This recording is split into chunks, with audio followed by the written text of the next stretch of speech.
The Well by William Wymark Jacobs. Chapter 1. Two men stood in the billiard room of an old country house, talking play, which had been, of a half-hearted nature, was over, and they sat at the open window, looking out over the park stretching away beneath them, conversing idly. "Your time's nearly up, Jem," said one at length. "This time 6 weeks you'll be yawning out the honeymoon and cursing the woman, who invented them."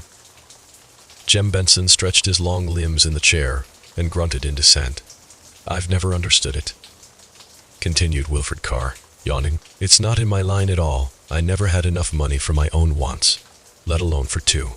Perhaps if I were as rich as you or Crisis I might regard it differently." There was just sufficient meaning in the latter part of the remark for his cousin to forbear to reply to it.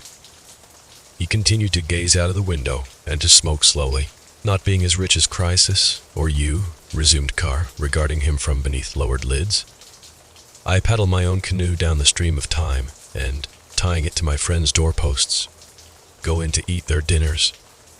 "Quite Phoenician," said Jem Benson, still looking out of the window.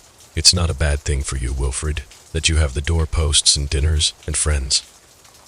Carr grunted in his turn.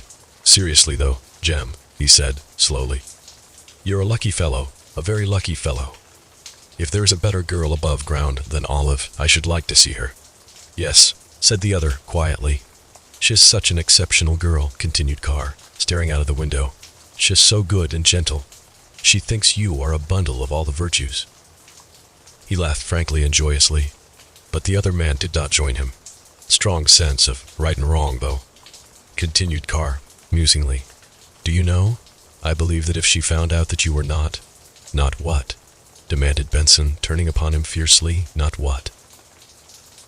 "Everything that you are," returned his cousin, with a grin that belied his words. "I believe she'd drop you." "Talk about something else," said Benson slowly. "Your pleasantries are not always in the best taste." Wilfred Carr rose and, taking a cue from the rack, bent over the board and practiced one or two favorite shots.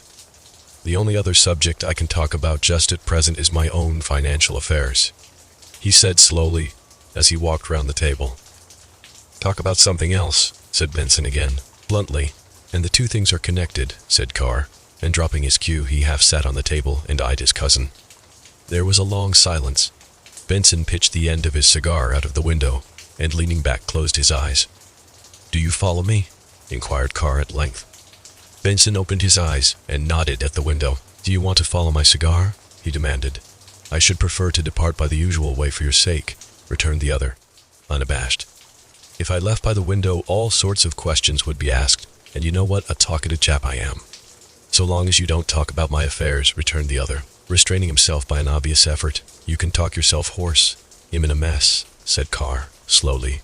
"A devil of a mess. If I don't raise 1,500 by this day fortnight, I may be getting my board and lodging free." "Would that be any change?" questioned Benson. "The quality would," retorted the other. "The address also would not be good. Seriously, Jem, will you let me have the 1,500? "No," said the other, simply. Carr went white. "It's to save me from ruin," he said thickly. "I've helped you till I'm tired," said Benson, turning and regarding him. "And it is all to no good. If you've got into a mess, get out of it. You should not be so fond of giving autographs away." "It's foolish, I admit," said Carr, deliberately. "I won't do so any more. By the way, I've got some to sell. You needn't sneer. They're not my own." "Whose are they?" inquired the other. "Yours." Benson got up from his chair and crossed over to him. "What is this?" he asked, quietly. "Blackmail. Call it what you like," said Carr. "I've got some letters for sale. Price 1,500, and I know a man who would buy them at that price for the mere chance of getting Olive from you. He'll give you first offer. If you have got any letters bearing my signature, you will be good enough to give them to me," said Benson, very slowly. "They're mine," said Carr, lightly. "Given to me by the lady you wrote them to. I must say that they're not all in the best possible taste." His cousin reached forward suddenly, and catching him by the collar of his coat, pinned him down on the table. "Give me those letters," he breathed, sticking his face close to Carr's. "They're not here," said Carr, struggling. "I'm not a fool. Let me go." or I'll raise the price." The other man raised him from the table in his powerful hands, apparently with the intention of dashing his head against it.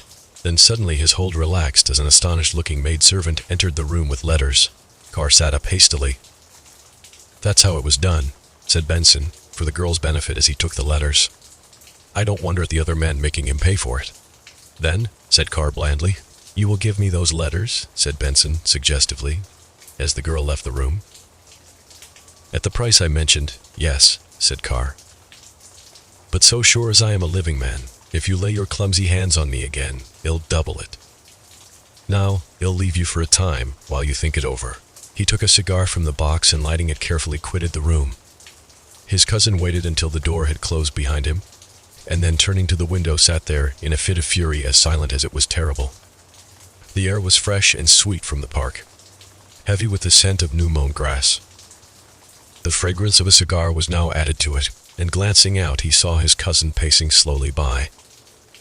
He rose and went to the door, and then, apparently altering his mind, he returned to the window and watched the figure of his cousin as it moved slowly away into the moonlight.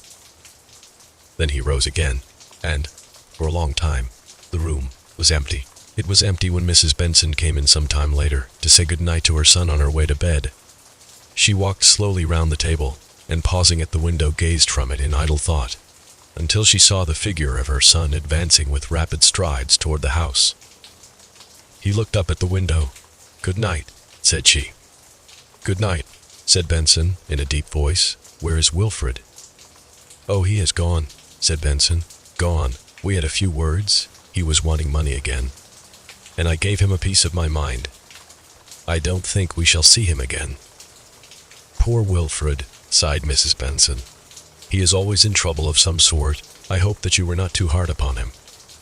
"No more than he deserved," said her son sternly. "Good night." Chapter 2. The well, which had long ago fallen into disuse, was almost hidden by the thick tangle of undergrowth which ran riot at that corner of the old park. It was partly covered by the shrunken half of a lid, above which a rusty windlass creaked in company with the music of the pines when the wind blew strongly. The full light of the sun never reached it, and the ground surrounding it was moist and green when other parts of the park were gaping with the heat. Two people walking slowly round the park in the fragrant stillness of a summer evening strayed in the direction of the well. "No use going through this wilderness, Olive," said Benson, pausing on the outskirts of the pines and eyeing with some disfavor the gloom beyond. "Best part of the park," said the girl briskly. "You know it's my favorite spot." "I know you're very fond of sitting on the coping," said the man slowly, "and I wish you wouldn't. One day you will lean back too far and fall in and make the acquaintance of truth," said Olive lightly. "Come along."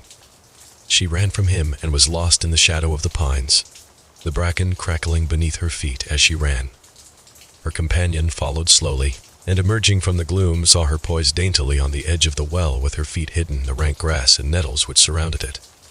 She motioned her companion to take a seat by her side, and smiled softly as she felt a strong arm passed about her waist.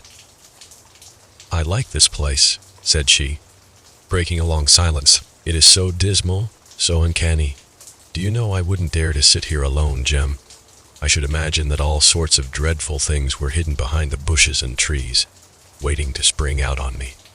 "Ugh, you'd better let me take you in," said her companion tenderly. "The well isn't always wholesome, especially in the hot weather. Let's make a move." The girl gave an obstinate little shake and settled herself more securely on her seat. "Smoke your cigar in peace," she said quietly. "I am settled here for a quiet talk. Has anything been heard of Wilfred yet?" "Nothing. Quite a dramatic disappearance, isn't it?" she continued. "Another scrape, I suppose, and another letter for you in the same old strain. Dear Jem helped me out." Jem Benson blew a cloud of fragrant smoke into the air, and holding his cigar between his teeth, brushed away the ash from his coat sleeves. "I wonder what he would have done without you," said the girl, pressing his arm affectionately. "Gone under long ago, I suppose. When we are married, Jem, I shall presume upon the relationship to lecture him. He is very wild, but he has his good points. Poor fellow.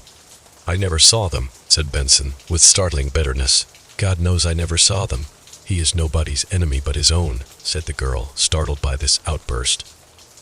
You don't know much about him, said the other, sharply. He was not above blackmail, not above ruining the life of a friend to do himself a benefit. A loafer, and a liar.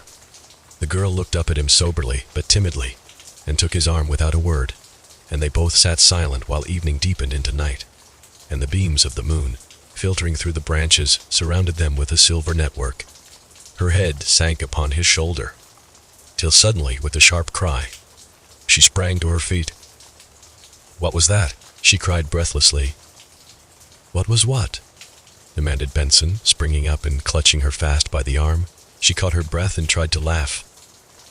You're hurting me, Jem. His hold relaxed.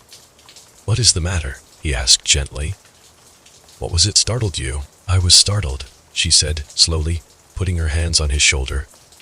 I suppose the words I used just now are ringing in my ears. But I fancied that somebody behind us whispered, Jem, help me out. Fancy, repeated Benson, and his voice shook. But these fancies are not good for you. You are frightened at the dark and the gloom of these trees. Let me take you back to the house. No, I'm not frightened, said the girl, reseating herself. I should never be really frightened of anything when you were with me, Jem. I'm surprised at myself for being so silly.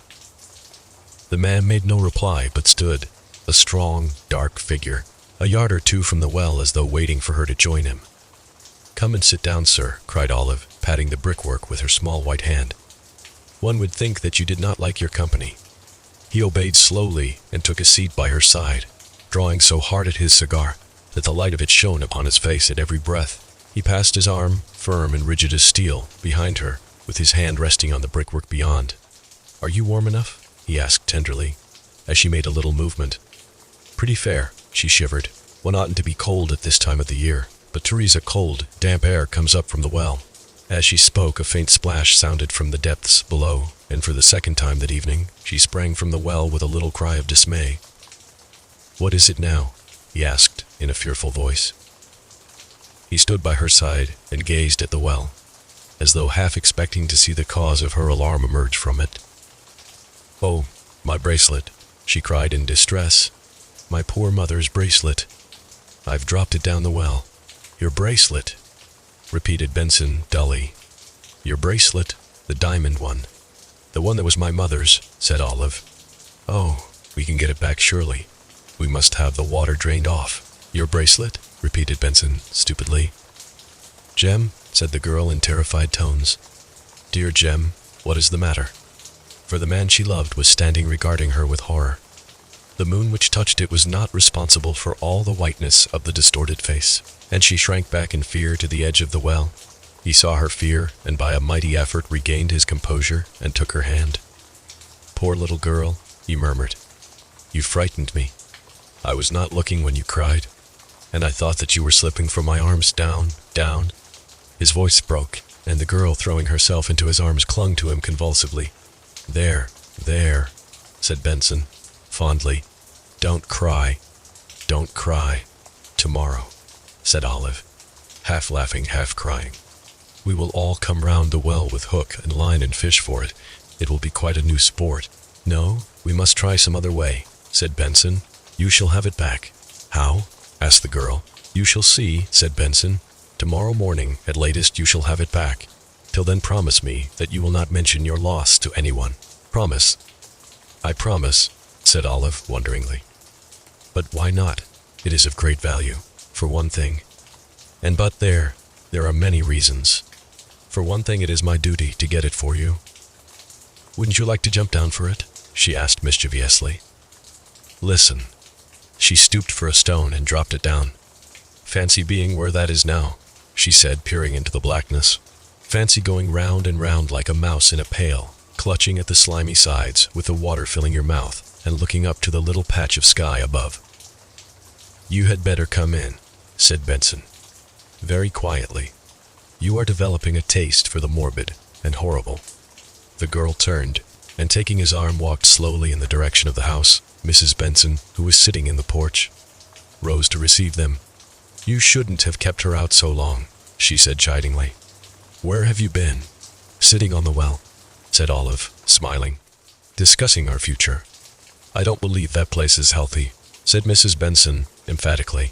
I really think it might be filled in, Jem. All right, said her son, slowly. Pity it wasn't filled in long ago. He took the chair vacated by his mother as she entered the house with Olive, and with his hands hanging limply over the sides sat in deep thought. After a time he rose, and going upstairs to a room which was set apart for sporting requisites, selected a sea fishing line and some hooks and stole softly downstairs again.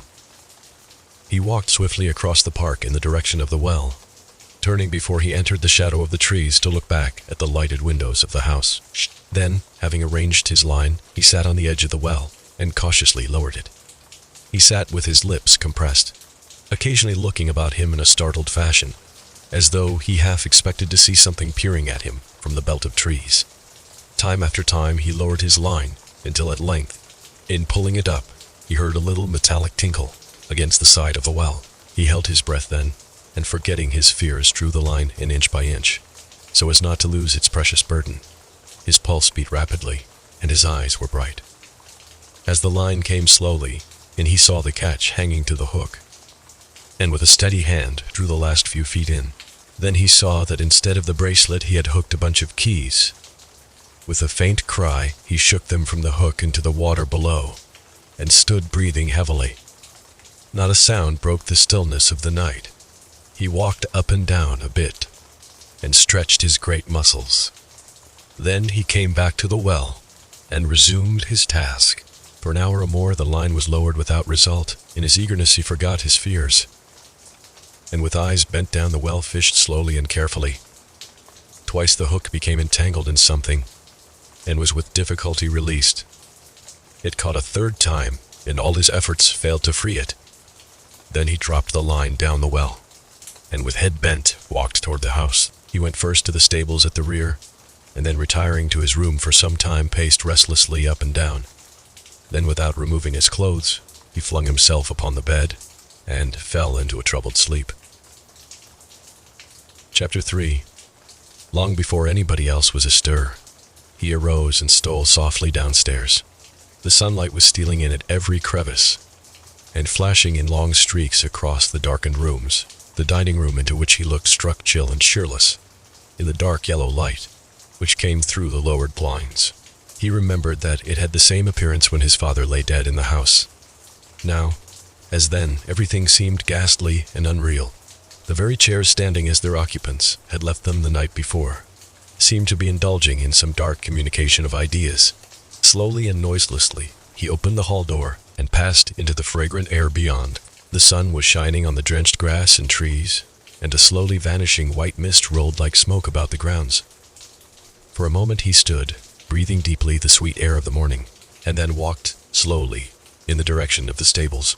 The rusty creaking of a pump handle and a spatter of water upon the red-tiled courtyard showed that somebody else was astir, and a few steps farther he beheld a brawny, sandy-haired man gasping wildly under severe self-infliction at the pump. "Everything ready, George?" he asked quietly. "Yes, sir," said the man, straightening up suddenly and touching his forehead. "Bob's just finishing the arrangements inside. It's a lovely morning for a dip. The water in that well must be just icy." "Be as quick as you can," said Benson, impatiently. "Very good, sir," said George, burnishing his face harshly with a very small towel which had been hanging over the top of the pump. "Hurry up, Bob." In answer to his summons, a man appeared at the door of the stable with a coil of stout rope over his arm and a large metal candlestick in his hand. "Just to try the air, sir," said George, following his master's glance. "A well gets rather foul sometimes, but if a candle can live down it, a man can." His master nodded, and the man, hastily pulling up the neck of his shirt and thrusting his arms into his coat, followed him as he led the way slowly to the well.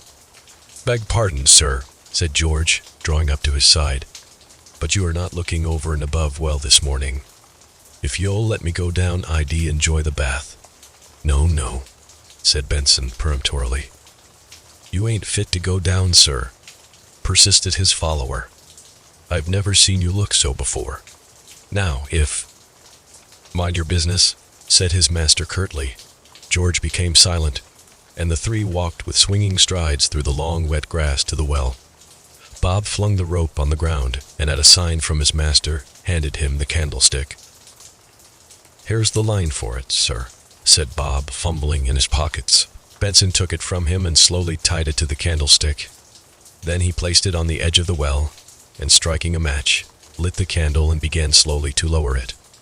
"Hold hard, sir," said George quickly, laying his hand on his arm. "You must tilt it, or the string will burn through." Even as he spoke, the string parted and the candlestick fell into the water below. Benson swore quietly. "They'll soon get another," said George, starting up. "Never mind. The well's all right," said Benson. "It won't take a moment, sir," said the other over his shoulder. "Are you master here, or am I?" said Benson hoarsely. George came back slowly, a glance at his master's face stopping the protest upon his tongue, and he stood by watching him sulkily as he sat on the well and removed his outer garments. Both men watched him curiously, as having completed his preparations he stood grim and silent with his hands by his sides. "I wish you'd let me go, sir," said George, plucking up courage to address him. "You ain't fit to go. You've got a chill or something? I shouldn't wonder it's the typhoid. They've got it in the village bad." For a moment Benson looked at him angrily. Then his gaze softened. "Not this time, George," he said quietly. He took the looped end of the rope and placed it under his arms, and sitting down threw one leg over the side of the well. "How are you going about it, sir?" queried George, laying hold of the rope and signing to Bob to do the same. "I'll call out when I reach the water," said Benson, "then pay out 3 yards more quickly so that I can get to the bottom." "Very good, sir," answered both. Their master threw the other leg over the coping and sat motionless. His back was turned toward the men as he sat with head bent, looking down the shaft. He sat for so long that George became uneasy. "All right, sir?" he inquired. "Yes," said Benson slowly. "If I tug at the rope, George, pull up at once. Lower away." The rope passed steadily through their hands until a hollow cry from the darkness below and a faint splashing warned them that he had reached the water. They gave him 3 yards more and stood with relaxed grasp and strained ears, waiting. "Has gone under," said Bob in a low voice. The other nodded, and moistening his huge palms took a firmer grip of the rope. Fully a minute passed, and the men began to exchange uneasy glances. Then a sudden tremendous jerk followed by a series of feebler ones nearly tore the rope from their grasp. "Pull," shouted George, placing one foot on the side and hauling desperately. "Pull, pull." "Has stuck fast. Has not coming. Pull." In response to their terrific exertions, the rope came slowly in, inch by inch, until at length a violent splashing was heard, and at the same moment a scream of unutterable horror came echoing up the shaft. "What a weight he is," panted Bob. "Is stuck fast or something. Keep still. Sir, for heaven's sake, keep still."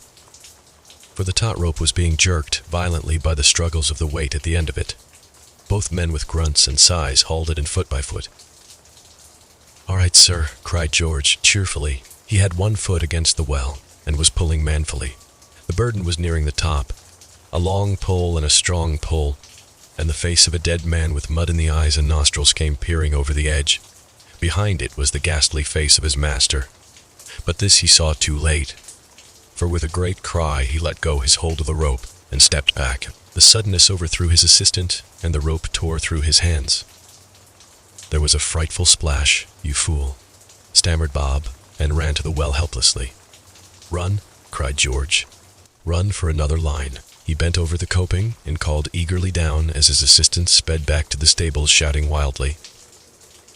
His voice re-echoed down the shaft, but all else was silence.